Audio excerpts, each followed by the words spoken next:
agriculture are sometimes society's punching bag. It's frustrating. We get made fun of.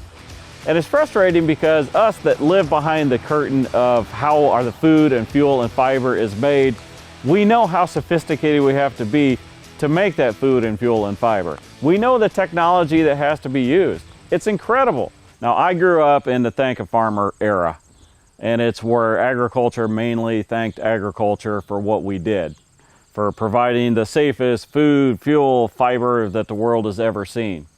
But it didn't necessarily go over to the consumers. They didn't necessarily care. And I've been to countless ag meetings where they invite the local politicians to come up and they say, I'm so happy to be here because I support farmers. I ate today. I support farmers.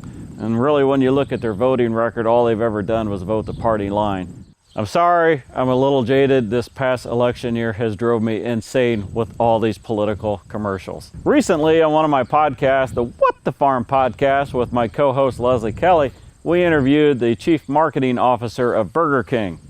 We wanted to talk to him about a commercial they did where they had a bunch of kids singing about the atrocities of cows living on the planet Earth. One of my takeaways from that interview was him saying how wonderful it was that everybody was represented well in that commercial. All the nationalities, all the ethnicities, everybody was represented fantastically. Well, everybody was, except for one. The farmer in there was made fun of. And that's what he didn't get. He just pushed it off as a joke. Oh, it was a joke, it was funny. What they did was they said how people were raising beef was wrong, and they also made fun of farmers themselves. But yet that was acceptable to them. This is absolutely frustrating to everybody in agriculture. It just reinforced the stereotype that we get to be the punching bags all the times with these national campaigns. But what do we do about it? Do we have some big national campaign led by one of our national farm groups? Because all that does is perpetuate it. Even as farmers are talking to Burger King, the message is that the cows are bad for the environment and somehow they're going to save the world by feeding lemongrass to them. It's just not the case.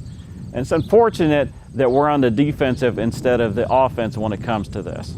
I think one of the main things to do is to take our business elsewhere.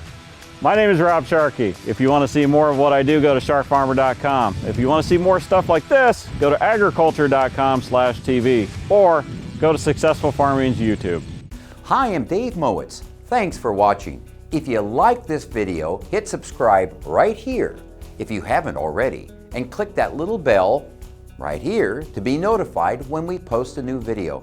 And click here to see more great videos.